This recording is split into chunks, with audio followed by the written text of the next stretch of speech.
Jueves 1 de septiembre, mes de la primavera, del amor, la amistad, etcétera, etcétera y etcétera. Sean todos y cada uno de ustedes bienvenidos y bienvenidas a nuestra clase virtual de la jornada de hoy, que ya estamos en septiembre, ¿sí? Primer día de septiembre. Han habido muy buenos exámenes, hay que decirlo, muy buenas calificaciones. Siempre instar, ¿no? Y para que sigan siempre adelante con ese ímpetu. Hay muy buen nivel en el curso, hay que decirlo. Ya estamos en recta de subir las calificaciones del hito número 2 de la universidad. El uno, obviamente, es la evaluación diagnóstica que no tiene puntaje, pero la 2 sí. Y ojo, indicar lo siguiente, que esto es sobre 25 puntos. Son 5 hitos, uno es diagnóstico, quedan 4, y de esos 4 hitos, obviamente cada uno equivale a 25 puntos. Por ende, ahí están los 100 puntos de la nota de esta materia, Derecho Constitucional 1, en el semestre. Así que eso es algo bastante importante que hay que decirlo y sostenerlo.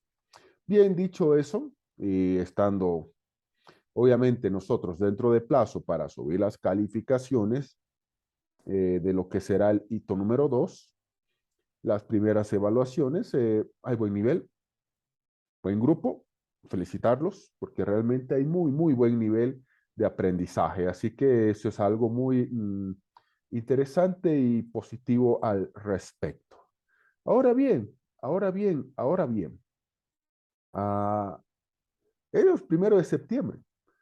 Para ingresar a materia, porque estamos nosotros en lo que es la lección del capítulo número 3 del constitucionalismo social, hay que decir que, claro, 1 de septiembre se recuerda cuando en 1939 la Alemania nazi de Adolfo Hitler, o Adolf Hitler, invade Polonia. 1.200.000 soldados para aniquilar a Polonia. 2 días después, 2 días después, ocurre lo que ya sabemos, obviamente. Y eso es la declaratoria de guerra de Francia e Inglaterra a Alemania. Y ese 1 de septiembre de 1939 nos trajo consigo el conflicto más devastador de la historia de la humanidad. Entonces, siempre es bueno hablar de estos aspectos. Profundizaremos un poquito más a manera de conocimiento en la clase del martes que viene, vinculada a la materia, porque obviamente la crisis del individualismo generó una Primera Guerra Mundial. Luego se hacen constituciones sociales, entonces, donde se habla de derechos sociales, el bienestar común, el bienestar social, y Alemania tuvo una constitución en 1919 con fines sociales propia, claro, fines sociales, constitucionalismo social, que por supuesto a los alemanes después de la Primera Guerra Mundial estaban derrotados, humillados, se les echó la culpa de todo lo que sucedió durante la Primera Guerra Mundial, que fue de 1914 a 1918. Se les culpó de todo a ellos. Se les culpó. Y luego ellos hicieron todo para vengarse. Hicieron todo para vengarse de esa humillación respectiva. Entonces, dicho sea de paso, y repasando un poquito, vemos que el estado de poder de Maquiavelo era el estado como tal. Luego se crea un estado de derecho, Robert von Moll, con la idea de ser la contraposición al estado de poder de Maquiavelo, el estado de derecho, Rechtsstaat, que el Estado, cuando dicta una ley, la impone a los ciudadanos para que los ciudadanos la cumplamos, pero ese mismo Estado se sujeta, se somete a esa ley que dicta. Es decir, gobernantes y gobernados tienen que cumplir con la ley. No hay donde perderse en lo absoluto. Ese Estado se subordina a esa ley. Ricos y pobres, todos tenemos y debemos de cumplir con la ley. El Estado de Derecho es aquel que se sujeta al ordenamiento jurídico que impone. Esa es la idea del Estado de Derecho y suena bien, suena muy bien, por supuesto, claro. Al menos conceptual y doctrinalmente es interesante hablar de un Estado de Derecho. Hablar de un Estado de Derecho. Suena muy bonito. Hay que decirlo así. Que el gobernante que pone una ley en vigencia, la cumple. Obvio, tiene que dar el ejemplo. Son las autoridades las que tienen y deben de dar el ejemplo en todo sentido. Perfecto. Muy bien. ¿Estamos de acuerdo? Aquí tiene que haber un Estado de Derecho, repasando un poquito, la división o separación de los órganos del Estado, es decir, del poder público, órgano legislativo, ejecutivo, judicial y electoral. No pueden estar reunidos en un solo órgano o concentrados en una sola persona. No pueden. ¿Y saben qué? No deben.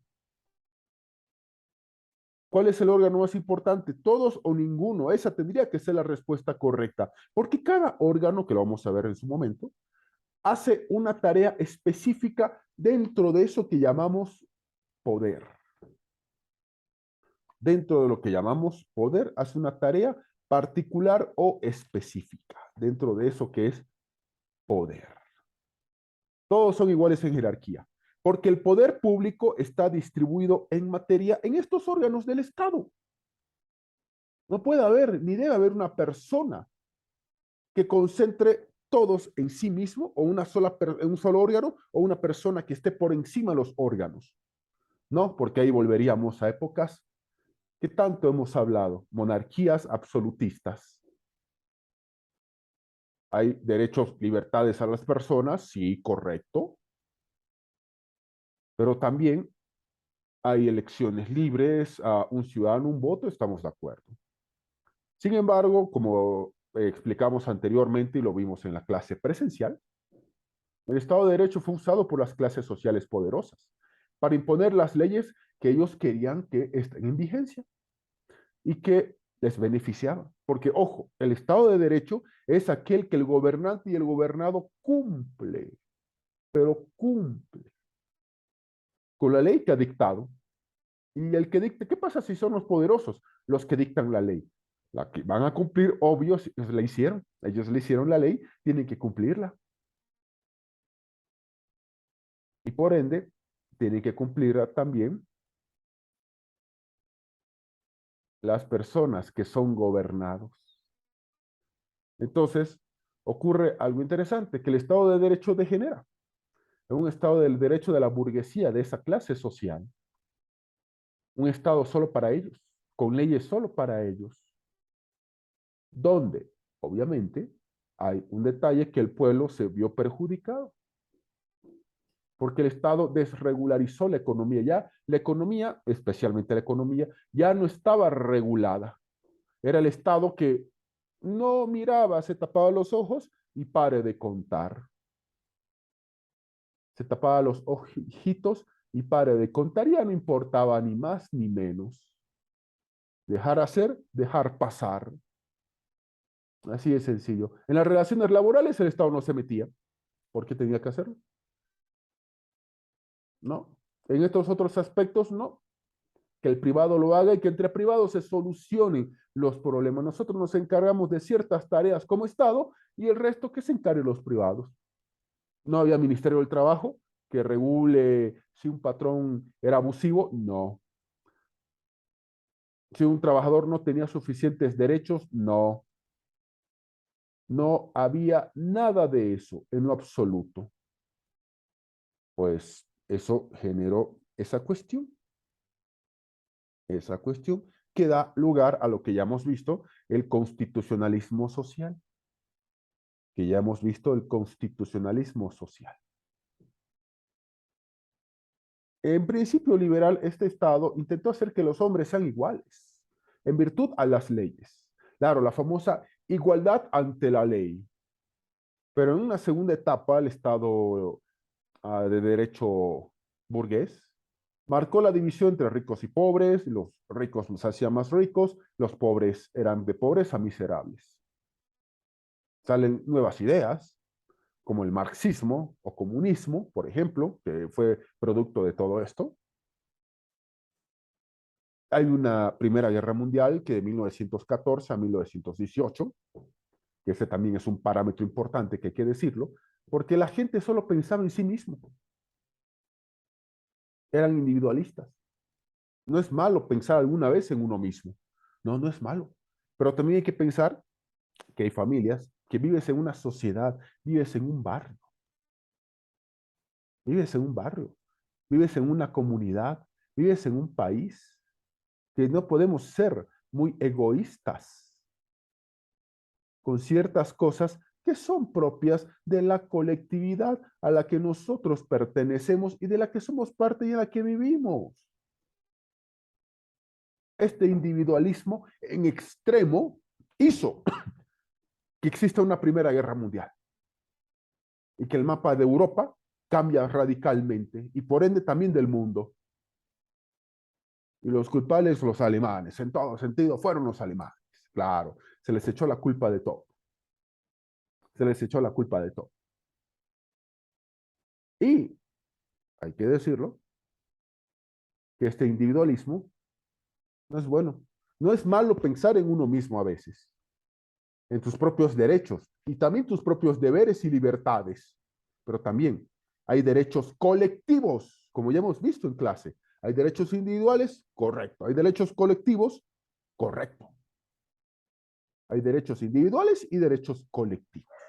Hay que saber pensar en función de tus derechos individuales como personas, sí, pero también vivimos en una colectividad y eso trata el constitucionalismo social, esos derechos sociales que explicábamos en algún momento, al principio de esta materia. Derecho público, derecho privado, derecho social, medio ambiente, derecho al trabajo, derecho de la seguridad social, por mencionar algunos, pero no son los únicos, obviamente, pero sí los más conocidos. Entonces, obviamente, esa crisis del individualismo, donde el ser humano pensaba en sí mismo, dio lugar a un comunismo, un sistema de ideas comunistas, que en 1917 tuvo el primer Estado comunista del mundo, Rusia, que luego se denominaría con otros países más la Unión de Repúblicas Socialistas Soviéticas, URSS, más conocida comúnmente como Unión Soviética. Como Unión Soviética. 1917 se proclama el primer Estado comunista o marxista del planeta. Y esto fue producto del individualismo, que las personas solo pensaban en ellas mismas. Cuando hay veces que pensar, hay que trabajar localmente pensando globalmente. Vivimos en un mundo simple. ¿Qué ocurrió? En este trajín de este siglo XX, que ya estaba ingresando, con muchos problemas en el mundo, por si acaso, hay así la figura de que en 1910 hay una revolución mexicana. Y luego, en 1916, se aprueba un Congreso Constituyente. Y vamos a ver lo que es una asamblea o Congreso Constituyente. En el gobierno de Venustiano Carranza. Y en 1917 se aprueba la primera constitución política del planeta que tenía carácter social. Es decir, hablaba de derechos individuales, correcto, México. Pero también hablaba de derechos absolutamente colectivos también. Pese a que el liberalismo era la doctrina absolutamente dominante en el planeta. Esta constitución social que trajo un Estado social de derecho de México, México fue ese lugar, estableció, por ejemplo, que es el Estado el dueño de los recursos naturales de la tierra. como tiene que ser. Acuérdense, lo que Jesús decía, dad al César lo que es del César, dad a Dios lo que es de Dios. Así de simple. Los recursos naturales, minerales, hidrocarburos, tierras, bosques, tierras cultivables y otros, son de dominio originario del Estado. Creó derechos de los trabajadores. Antes los trabajadores no tenían derechos, ahora sí, tenían derechos. Derecho a asociarse para pelear por mejores salarios y mejores condiciones laborales. Estableció esta constitución de Querétaro. No solamente el derecho a asociarse, a sindicalizarse, a crear sindicatos que velen por los derechos colectivos de esos trabajadores. Claro, muchos dirán, como lo que sucede en Bolivia con yacimientos, que todos se sindicalizan y están en comisiones y ganan plata sin hacer nada. La idea no era esa. La idea no era esa. La idea era que el sindicato de una empresa proteja los derechos de los trabajadores de esa empresa. Derechos que sean legales, derechos justos en todo sentido. Donde el empleador no abuse de su situación de poder, de quien está trabajando por cuenta ajena. Cuenta ajena, sí, porque trabajas a nombre de un de un empleador. Eso se lo va a ver mucho más a profundidad también en lo que es derecho laboral, por si acaso. Derecho laboral. Derecho laboral. Derecho laboral. Que la educación sea laica y democrática. Que esté libre de cualquier carga de religión, estableció la Constitución de Querétaro. No todos son católicos, por ejemplo. Antes no todos tenían derecho a estudiar y muchos sufrían las personas del campo y sobre todo las mujeres, sin importar si las mujeres estaban en el campo o la ciudad si estaban en el campo, era más discriminación a una mujer del campo. No se dispuso eso. Que en Bolivia tardó mucho en aplicarse, por supuesto, así de sencillo. ¿Se reconoce la propiedad privada? Claro que se reconoce la propiedad privada. Con límites, ¿saben qué? Todos los derechos tendrán límites sin ningún tipo de excepción. Es como se dice. Toda regla siempre tiene su excepción. Y eso se aplica bastante en el campo del derecho.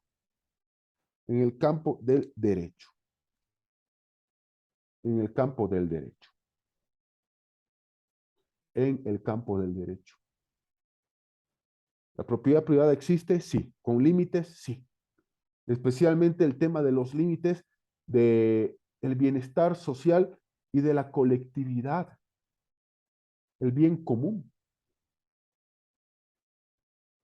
la necesidad común.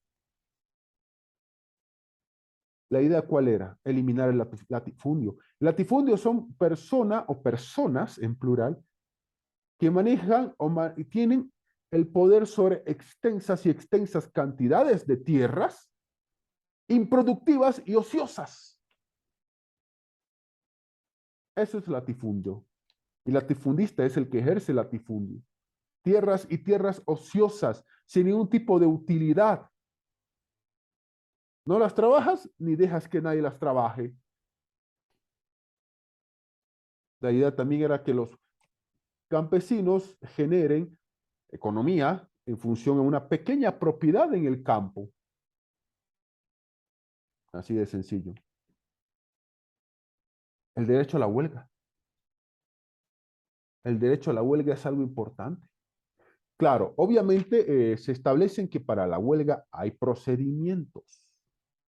No es que no queremos trabajar, huelga, huelga, huelga, y la huelga ya está, y no es tan así. Hay todo un procedimiento para que la huelga sea declarada legal.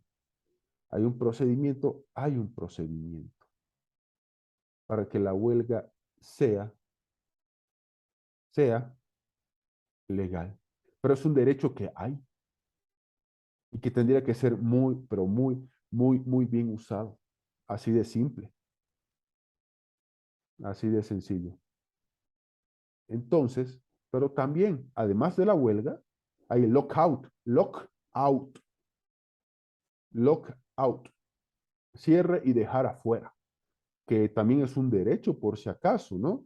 Eh, el apagado fuera de servicio de una máquina, cerrar la empresa, cerrar la fábrica, que no desarrolle sus actividades. Es un cierre, es un cierre que se hace, es un cierre, que también tiene que estar supervisado por el Ministerio del Trabajo en Bolivia, por supuesto.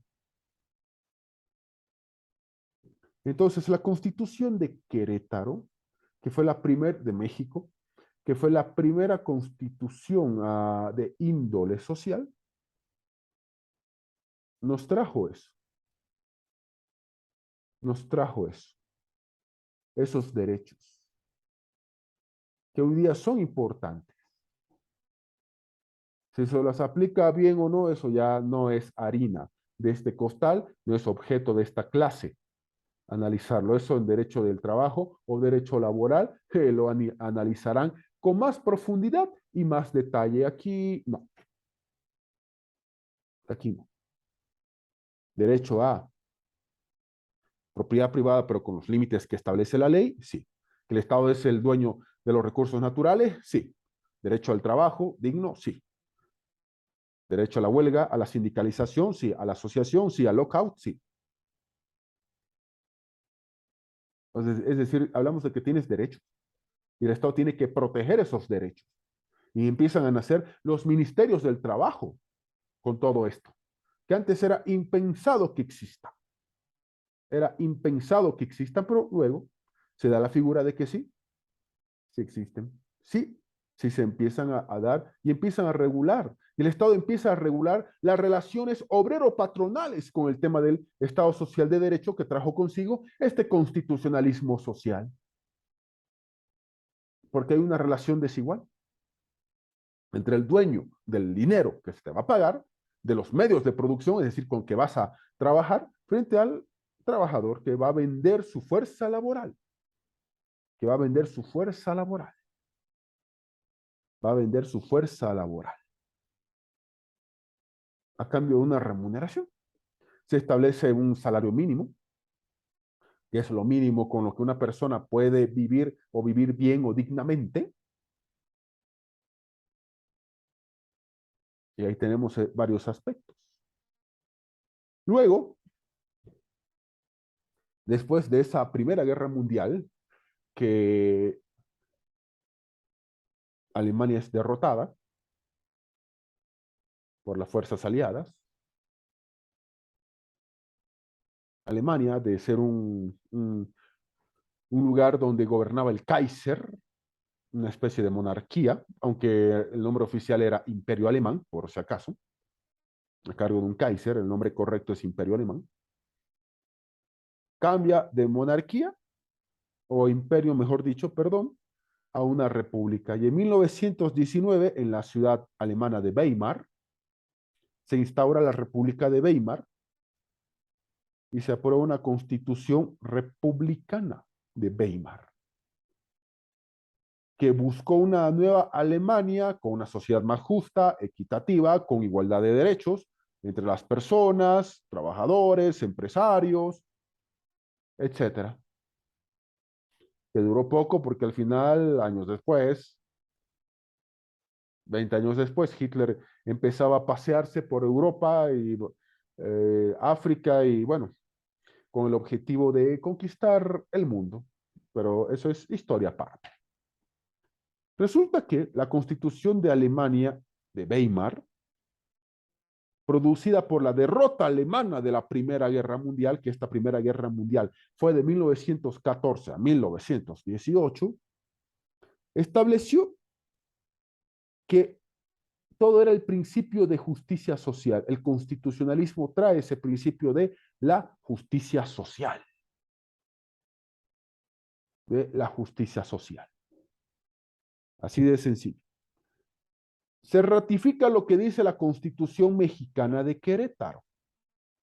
Se ratifica. Propiedad privada, sí, pero tiene que cumplir una función social, es decir, ser útil.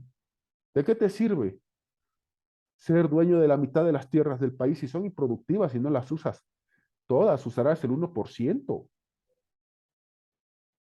Función social o la función económica social, que en Bolivia es FES, función económica social. ¿Esa tierra la usas? Sí. ¿La trabajas? Sí, perfecto. Acuérdense, bueno, si han visto en colegio, la revolución del 52, que eliminó, empezó a dar un duro golpe al latifundio. La tierra es de quien la trabaja. Ahora, esta constitución de Weimar, volviendo al tema de Weimar, decía que todo alemán tiene, sin perjuicio de su libertad personal, es decir, sin perjuicio de que ya hay una libertad personal que tiene cada alemán, el deber de emplear sus facultades intelectuales y físicas conforme al interés de la colectividad. Emplea sus facultades intelectuales y físicas en función de un interés de la colectividad. Aquí ya el trabajo se clasifica en dos: el trabajo físico y el trabajo intelectual o trabajo mental. ¿Cuál es más importante? Ambos. Ambos. Ambos venden su fuerza de trabajo a cambio de un sueldo o de una remuneración o de prestar un bien o de prestar un servicio. Así de simple. Pero dentro de ello, algunos hacen con su propia fuerza física. Alguien que carga y descarga, alguien que construye, maneja una maquinaria, un albañil, un maestro albañil, que es fuerza física. Y el intelectual o mental, abogados, arquitectos, por ejemplo, y ambos son importantes para lo que era la Constitución de Weimar y es importante lo que es el mundo hoy día. También la Constitución de Weimar nos dice que todo ser humano tiene derecho al trabajo. Correcto. Pero tiene que ser un trabajo digno, acorde, algo que es difícil hoy día.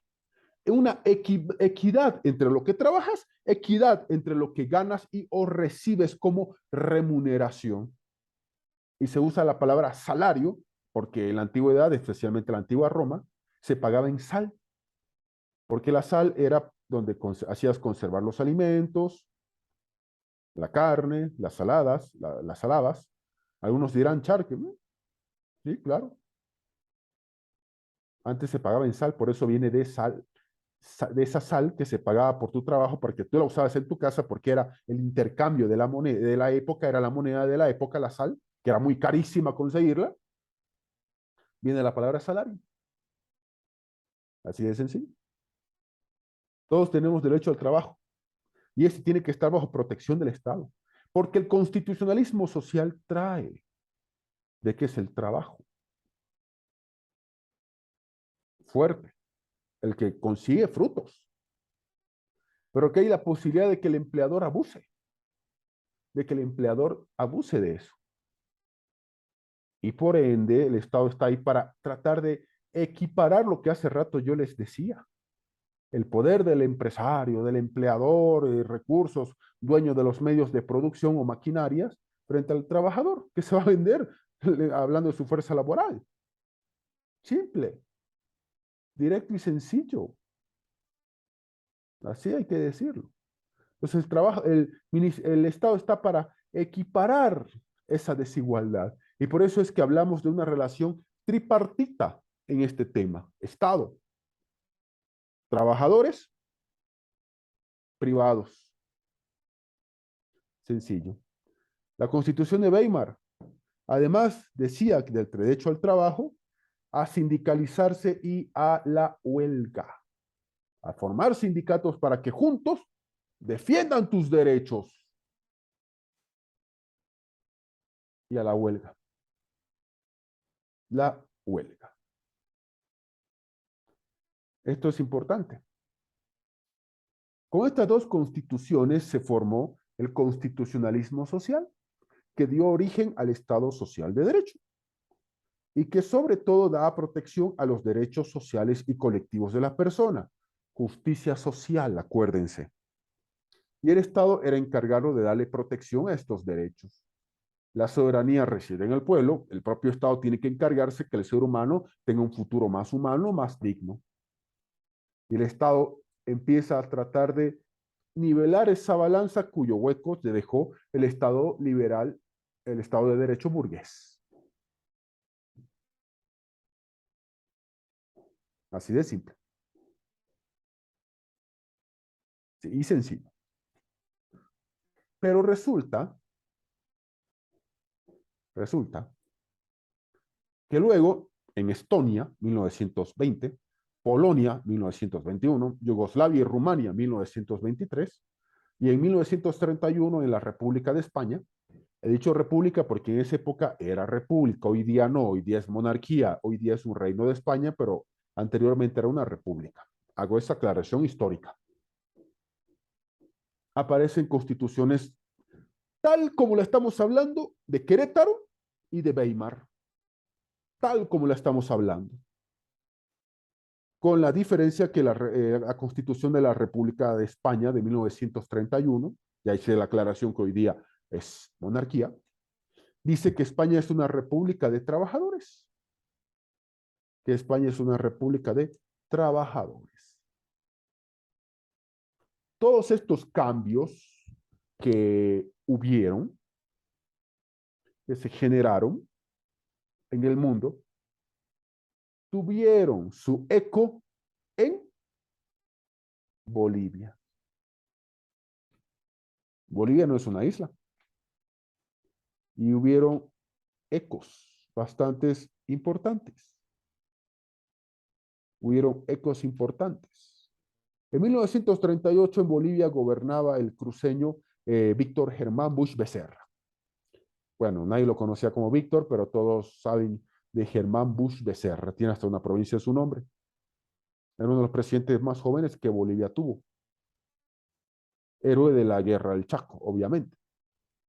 Entonces el presidente Germán Busch propuso una constitución social que ingresó en vigencia, que era muestra del constitucionalismo social, régimen económico y financiero, que el régimen de economía y finanzas del Estado boliviano, de la República Boliviana, tiene que responder a la justicia social, así de sencillo, asegurar que todas las personas del país tengan una existencia digna de ser humano.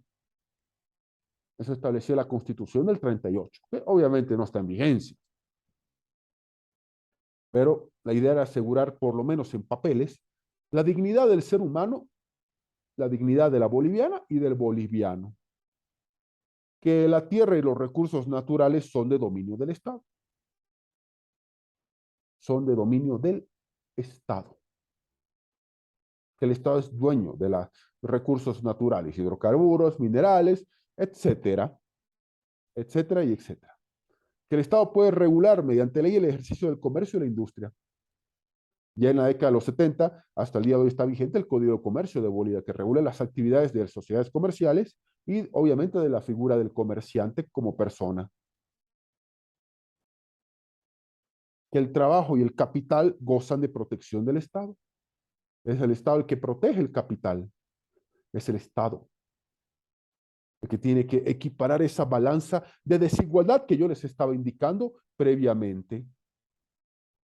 Que está bien que existan sindicatos, perfecto, dice la Constitución del 38 de Germán Busch.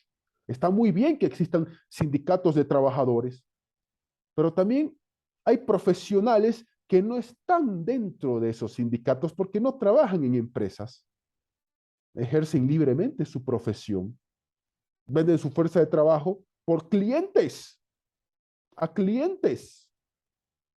Entonces, garantiza esa Constitución del 38 no solamente el derecho a la sindicalización y por ende el derecho a la huelga, el derecho de la asociación profesional, que los profesionales también que ejercemos el trabajo intelectual, nos asociemos para que se protejan nuestros derechos también, no solamente el de los trabajadores que venden su fuerza manual, su fuerza física. Ahí está. El contrato colectivo de trabajo, claro, es importante. Y se crea el Ministerio del Trabajo. Se crea el Ministerio del Trabajo con esta Constitución del 38, donde hay que llevar los contratos laborales al Ministerio del Trabajo porque tienen que visarlos. Tienen que visarlos, darle una ojeadita porque estén bien, que no sean abusivos con el trabajador. También se habla de la familia. Claro, un derecho social, otro derecho social, además del derecho a la seguridad social, derecho laboral, derecho ambiental o derecho agrario o forestal, es también el derecho a la familia. El matrimonio y la maternidad bajo protección del Estado. No te pueden despedir si eres mujer embarazada de un trabajo hasta que tu hijo o hija cumpla un año y un día. Al año y un día ya está. Mientras tanto estás protegida y cualquier despido es ilegal. Lo mismo con el progenitor varón, por supuesto que sí. Exactamente lo mismo. Y todos los hijos iguales ante la ley. Aquí no hay hijos de primera ni hijos de segunda. Y que la educación, decía la Constitución del 38 de Germán Bush, que era constitución social, es la más alta función del Estado, porque la educación es la que nos hará libres. Y se crea la escuela única, el hijo del rico, el hijo del pobre, todos por igual a la escuela, todos por igual, mismo pensum educativo. Se garantiza y reconoce la existencia de comunidades indígenas, que los campesinos en los lugares donde trabajan, viven, subsisten o desempeñan actividades cotidianas, tienen que ahí ser educados y evitar que venga todos los días recorriendo kilómetros y kilómetros una persona a la ciudad capital, a la escuela y volverse a su lugar de origen, generando un gasto insulso en el transporte. La Constitución del 38 de Germán Bush. Social, social. No es que se hayan buscado menoscabar los derechos individuales. No,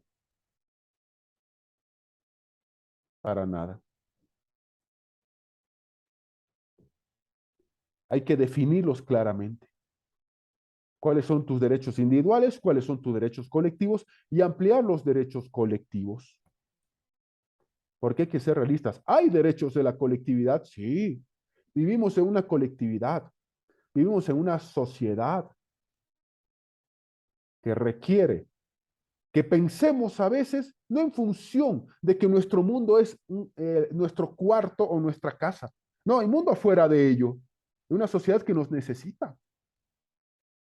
Es como si ves a alguien que necesita ayuda, ayúdalo. Ves a un animalito, ayúdalo. No voy a cambiar el mundo, dicen muchos, sí, pero cambiarás ese mundo de esa persona o de ese ser vivo. Lo peor es las mezquindades del individualismo de esa época que nos generó una primera guerra mundial que siguen hoy día presentes en este siglo XXI. Eso es lo peor de todo, que siguen presentes. No hay conciencia social, conciencia de pensar en el prójimo.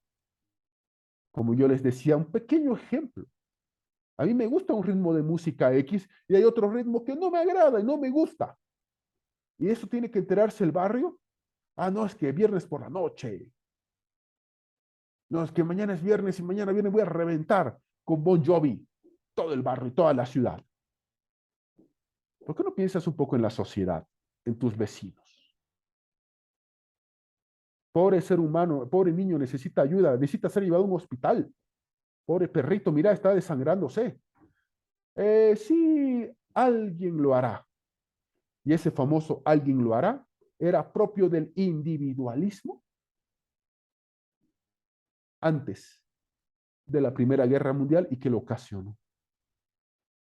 Que lo ocasionó. No es malo pensar en la sociedad, no es malo pensar en el prójimo, no es malo hacerlo, por si acaso. Y el abogado no puede pensar solo en sí mismo. Vamos a vivir, o vivimos algunos, de los problemas de la gente. Y si una persona o alguien nos busca para solucionar un problema, hay que tener ese nivel de lo que hoy día en Bolivia y en el mundo se está perdiendo. La palabra empatía. Empatía. Morales Dávila, un abogado boliviano que en paz descanse, ¿qué decía? Solamente después de la Revolución Mexicana, de la Constitución de Querétaro del 17 y después de la Constitución alemana de Weimar del 19, las leyes en el mundo reconocieron definitivamente los derechos a la sindicalización y a la huelga, así como la jornada máxima de trabajo, que al principio fue de 12 horas. Hoy día es de 8, legalmente hablando. En el mundo están en Europa buscando reducirla hasta 5 horas por día. Y el salario mínimo obligatorio, lo mínimo que se tiene que pagar, que apenas alcanzaba para la subsistencia del obrero individual, pero que era una conquista al fin. Era una conquista al fin. Decía Morales Dávila. En esta materia no vamos a ingresar más a profundidad, porque hay una materia específica de esto que se llama derecho laboral. Pero claro, son 8 horas diarias lo que hay que trabajar legalmente hablando. Cuando trabajas arriba de 8 horas y no te pagan extra por esas horas, sea porque la administración pública no la reconoce o el empresario privado no te las va a pagar, esa hora ese tiempo que tú dedicas se llama, y que el empleador gana, se llama plusvalía. Y fue una idea que caló muy hondo, que dio Carlos Marx, fundador del marxismo o comunismo. Esa plusvalía. Porque son 24 horas del día. 8 para trabajar, 8 para dormir, 8 para el ocio. El ocio es un derecho, claro, el ser ocioso no, el ocio sí. Cuando trabajas 10, 12 horas o 15 horas al día, estás quitando de dormir o del ocio horas para trabajar. Y si no te las remuneran, porque la administración pública no reconoce horas extras, o el privado, el jefe de la empresa privada no te las quiere pagar, se llama plusvalía, porque esa hora extra estás trabajando, estás desarrollando un producto. Y ese plus, por eso es plusvalía, se lo queda o la administración pública o esa entidad privada y no te lo pagan. Plusvalía. Muchas gracias. Hasta aquí hemos llegado. Nos vemos el día martes. Gracias por todo y descansen y estudien y sigan con sus actividades cotidianas.